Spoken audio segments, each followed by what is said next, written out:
I'm Veronica Dudo. Tonight on EWTN News Nightly, about face, why President Trump has changed his tune on the release of the Epstein files, rising tensions, what the U.S. did over the weekend that increased pressure on Venezuela, plus seen and unseen.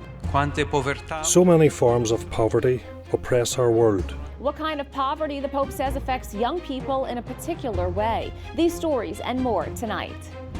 From EWTN, the Global Catholic Network, this is EWTN News Nightly. Thank you for being with us on the memorial of St. Elizabeth of Hungary, our top story tonight. In a surprise move, President Donald Trump is now advising House Republicans to release the Epstein files. The U-turn comes after months of uncertainty inside the House GOP over a bill that would compel the Justice Department to release all documents. Capitol Hill correspondent Eric Rosales has been following this story and joins us with the latest. Good evening, Veronica. Things have changed quickly in the last 24 hours. It was just last week both President Trump and House Speaker Mike Johnson were doing all they could to prevent a floor vote on the measure to release the Epstein files. Now that the president has said he's not going to try and stand in the way, a vote is expected as soon as tomorrow. The president posted on Truth Social, quote, House Republicans should vote to release the Epstein files because we have nothing to hide and it's time to move on from this Democrat hoax, adding, quote, I don't care. All I do care about is that Republicans get back on point discussing the economy. The chief sponsors of the resolution to release the files say it's about time. I think we could have a deluge of Republicans. There could be 100 or more. I'm hoping to get a veto-proof majority on this legislation when it comes up for a vote. A nation that allows rich and powerful men to traffic and abuse young girls without consequence is a nation that has lost its moral and spiritual core. The internal GOP strife underscores how politically toxic Trump's association with Epstein has become, especially after Democrats on the House Oversight Committee released emails last week in which Epstein suggested that Trump knew about the girls. Others say the victims deserve justice. They deserve answers, but they probably don't want to continue to have to see this scumbag Epstein's name on the front page of the paper every day. I think that's probably true of the broader American public as well. They think we should have transparency, we should get answers here, and we should move on. It's important to note evidence has not linked Trump to any wrongdoing in the Epstein case, and the president has maintained that he and Epstein had a falling out years ago. Several Senate Republicans also want the files released. Those young ladies, as far as I'm concerned, were raped. Under the age of 18, they were sexually abused. So I want everything in the open. The anti-trafficking group World Without Exploitation released a video PSA featuring a group of Epstein survivors advocating for the release of all Epstein files. The women are seen holding photos of their younger selves, and some of them recited their ages when they first met the convicted sex offender. 17, 14 years old. There are about 1,000 of us.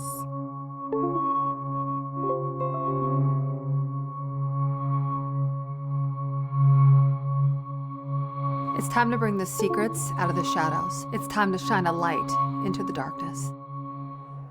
Even though it's likely to pass the House, Senate action isn't guaranteed. Majority Leader John Thune's office tells me right now they are not expecting to develop a strategy until after the House acts. But Senate Minority Leader Chuck Schumer said that the president could simply release the files instead of having Congress vote on it. At the Capitol, Eric Rosales, EWTN News Nightly. For more, we are joined by Lisa Camuso Miller, the host of the Friday Reporter podcast. Thanks so much for joining the show. Thank you for having me. Now, President Trump is saying House Republicans should release the Epstein files. Why do you think his position has shifted? I think President Trump has always been a very good read on the political environment and the surround sound around issues. And it seems to me like there has been a real shift.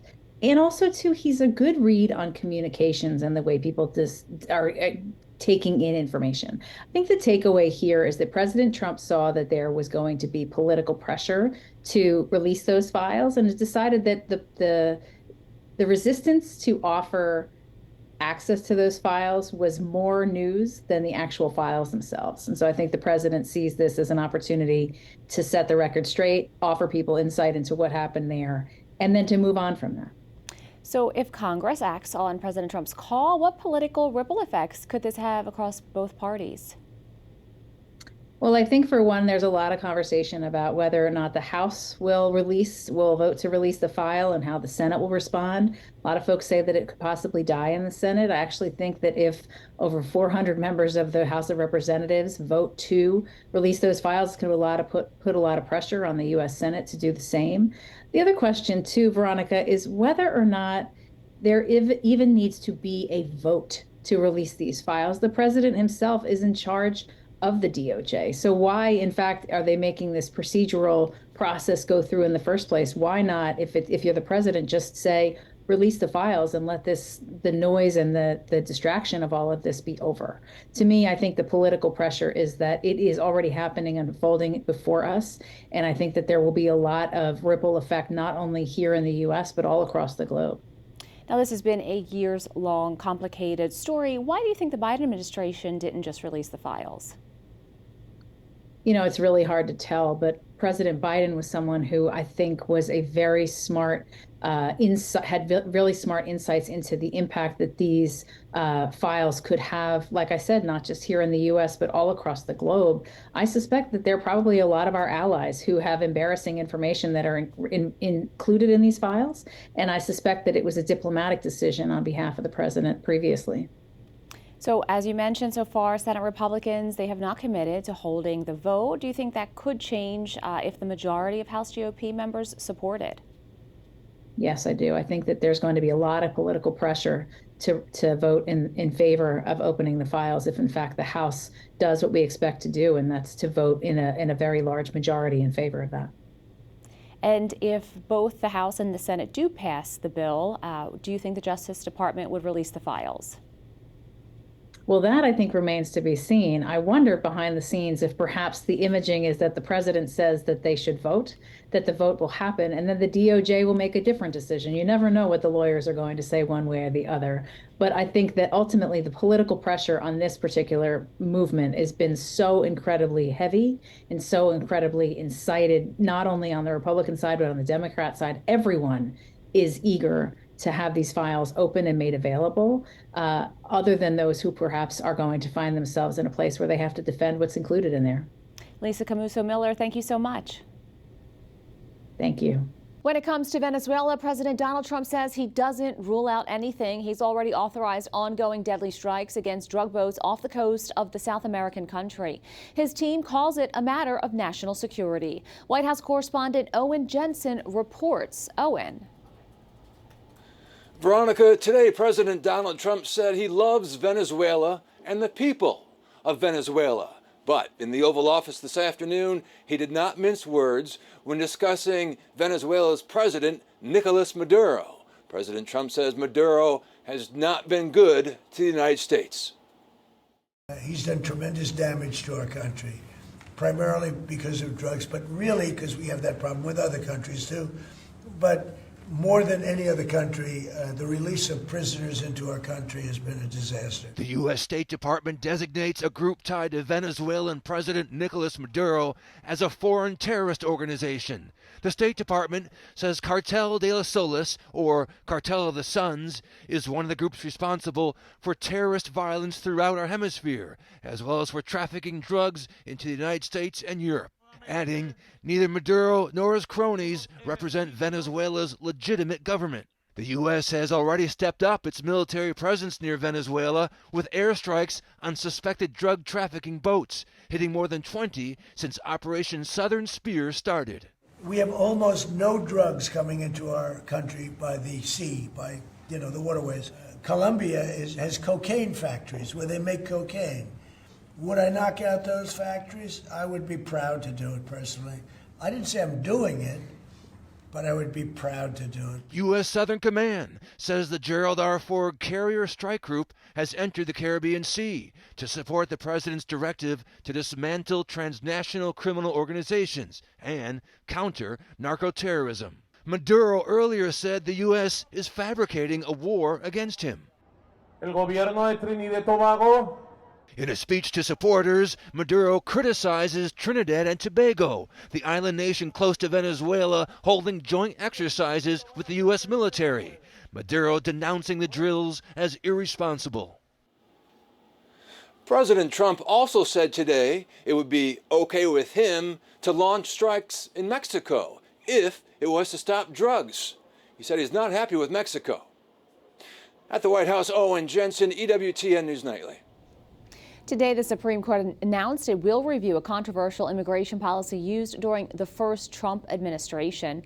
The so-called metering policy turned away potential asylum seekers before they set foot on American soil. Federal law requires the government to process asylum seekers who arrive at ports of entry. In 2018, border agents were told to turn back potential asylum seekers to Mexico before they entered the U.S. A lawsuit was filed in California challenging the policy. An appeals court sided with the plaintiffs, and the Trump administration appealed to the Supreme Court. Next year, the court will hear arguments in the case. This comes as Border Patrol agents arrest more than 130 people in 2 days in Charlotte, North Carolina. The agency moved into the state's largest city on Saturday, arresting 81 people. Today, North Carolina Governor Josh Stein posted a video on X saying the operation is stoking fear and dividing the community. The White House says the moves will address the city's crime problem.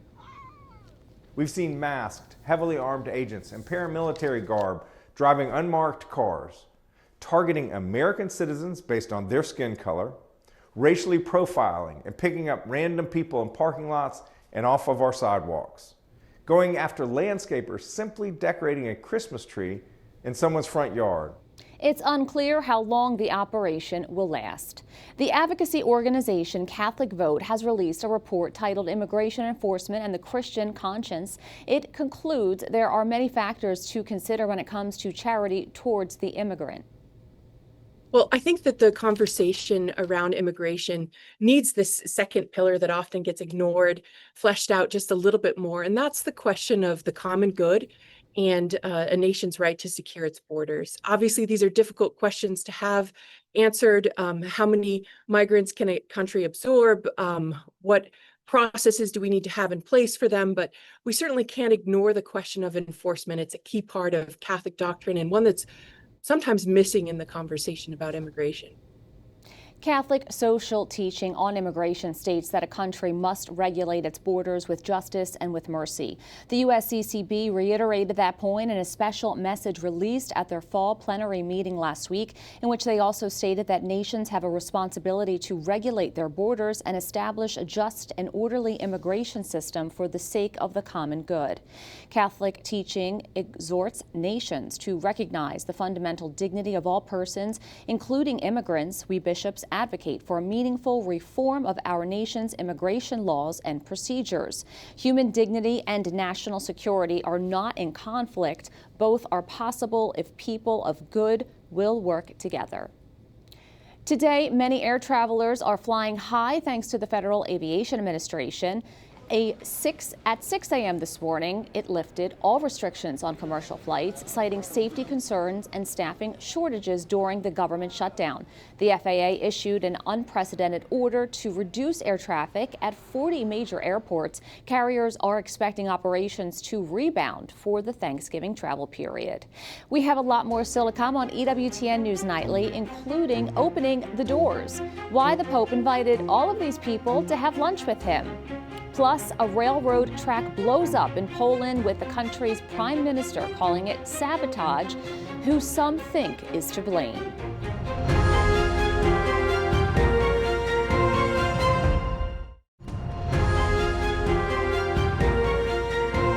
Prime Minister Donald Tusk says a Polish train track used for transporting aid to Ukraine was destroyed on Sunday in an unprecedented act of sabotage. He said an explosive device blew up the rail line with no injuries reported. This is the latest in a string of incidents in Europe that have left the continent on high alert. The International Institute for Strategic Studies suggested that Russia is carrying out a campaign of sabotage, vandalism, espionage, and covert action. The Kremlin has denied involvement. Turning now to Nigeria, where a search is underway for 25 female students abducted from their boarding school this morning. It happened in the country's northwestern Kebbi state before dawn. Officials say attackers entered the boarding school on motorcycles and exchanged fire with guards before abducting the girls from their dorms. At least one member of the school staff was killed in the attack. No one immediately claimed responsibility for the abduction, and the motivation remains unclear. Armed groups have been targeting school children in northern Nigeria since 2014 as the country struggles with a multi-dimensional security challenge. A new report says violence against Christians is rising sharply across Europe. The Vienna-based Observatory on Intolerance and Discrimination Against Christians in Europe reports more than 2,000 anti-Christian hate crimes in 2024. This includes 94 arson attacks on churches, nearly double the year before. Germany saw about a third of those attacks. The report also notes 274 personal assaults on Christians, including the killing of a 76-year-old monk in Spain. Researchers warn the real numbers are higher, with surveys showing almost half of priests in Poland and Spain have faced aggression. For the 9th World Day of the Poor, Pope Leo XIV made a passionate appeal to political leaders around the world to show mercy to migrants, the homeless, and the poor.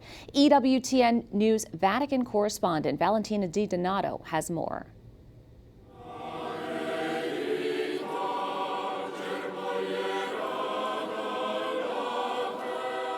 On the 9th World Day of the Poor, Pope Leo XIV celebrated a Mass to honor society's forgotten and the people that volunteer to help them before a special lunch together. La povertà interpella I cristiani. Poverty challenges Christians, but it also challenges all those who have positions of responsibility in society. I urge heads of state and the leaders of nations to listen to the cry of the poorest. Grido dei più poveri. Speaking to the societies marginalized, which also coincided with the Jubilee of the Poor, the Holy Father emphasized that the poor often remind us of the importance of justice. By way of migration and the cries of who is in need, the myth of well-being and progress that does not take everyone into account often stifles those cries, forgetting many individuals, leaving them to their own fate. So many forms of poverty oppress our world. First and foremost, are material forms of poverty, but there are also many moral and spiritual situations of poverty which often affect young people in a particular way. After the Mass followed a lunch with 1,300 guests. The poor, displaced and forgotten were honored, and Caritas volunteers, religious and lay people partook, offering closeness to those who live at the margins of society. Neapolitan folk songs played, creating a jovial ambiance, offering a sense of community. Con grande gioia che ci raduniamo questo pomeriggio per questo pranzo. After blessing the food, Pope Leo XIV thanked the Vincentians for offering the meal, saying that everyone participating was full of the spirit of thanksgiving and gratitude for this day. The Vincentians carry out a global mission, providing housing and stability for those in need. Nadia Holder, who was helped by the Vincentians herself, says their work changes lives. Being homeless, I did go through a lot, being with a young kid. I was homeless when I was 35 weeks old, pregnant, and then I found an emergency accommodation through St. Vincent, and I stayed there for 18 months. So literally my daughter grew up there, so was waiting for a luck to have a transition home and so on, but luck wasn't that good. Finally, my luck opened, and this project and this house came up, and I was the lucky one. It's just like winning a lottery for me and my daughter. In Rome, Valentina Di Donato for EWTN News Nightly. Up next on EWTN News Nightly, it wasn't just the marginalized Pope Leo spent his weekend with. He also met with an A-list group of actors, directors, and producers, what he says is the one spiritual longing that cinema can express.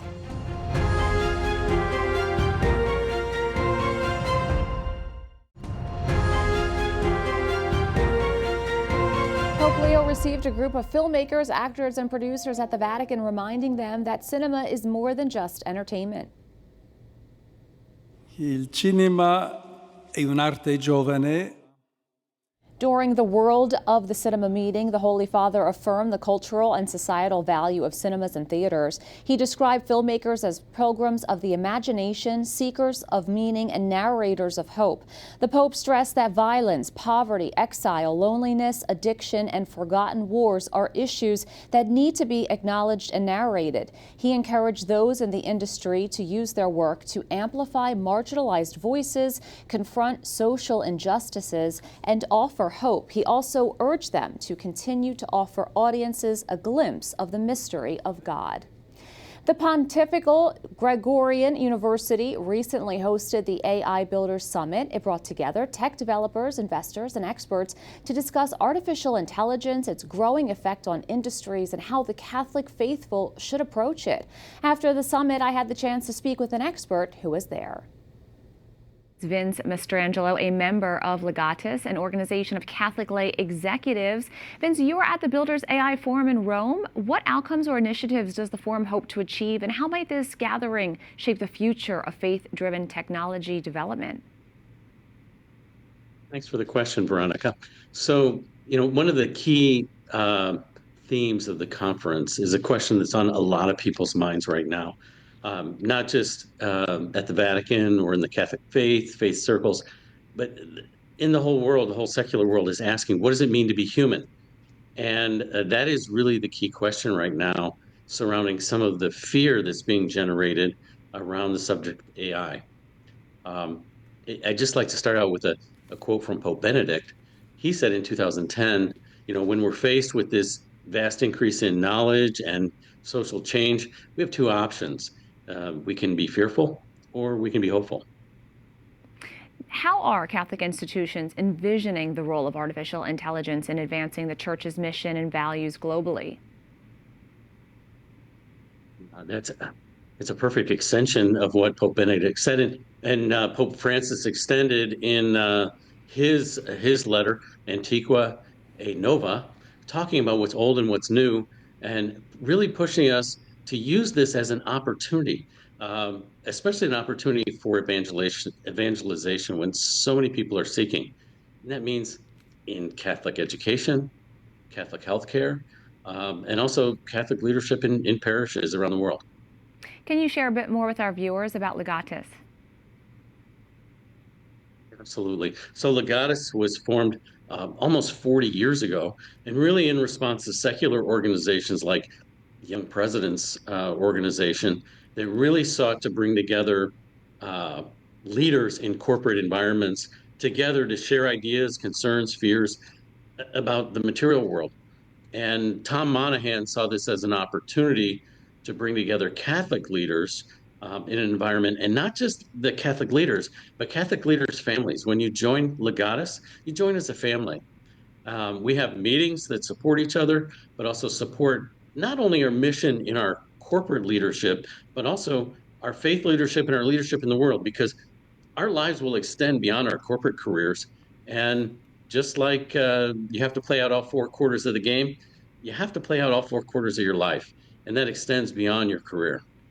And where is the intersection between AI and Catholics in business? Great question. So in implementing AI into businesses, it's just like any kind of technological change or any kind of social change. It really comes down to culture. And leaders have to approach this with human-centric focus. That means respecting the dignity of all people. And that's a huge part of being a leader, and especially being a Catholic leader.